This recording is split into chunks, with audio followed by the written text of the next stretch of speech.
হাঁসের কি খাবার দেন এগুলো? না, এগুলোর সাথে কি কি আছে, মানে ভুট্টার গুঁড়া, গমের গুঁড়া? ও, আর 4 মাস পালবেন না? 4 মাস পরে কি ধরেন খাওয়ার উপযুক্ত হইব? ও, এগুলো কি সব হাসা না হাসিও আছে? সব হাসা না? এই 1500 হাঁস কিনতে কত টাকা লাগছে আপনার?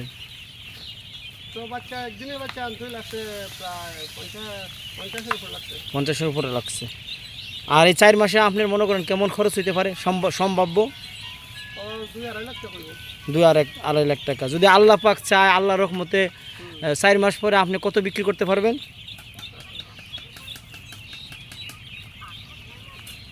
তো 50 তো 50 ও যাক, মানে 150,000। তাহলে ধরেন এই 1500 হাঁস, তাহলে মোটামুটি একটা ভালো টাকায় পাইবেন। যাক, আল্লাহর রহমতে আমরা দোয়া করি আপনি যাতে সুন্দরভাবে 4 মাস পরে হাঁসগুলোরে বিক্রি করতে পারেন, আবার নতুন করে কিনতে পারেন। ঠিক আছে,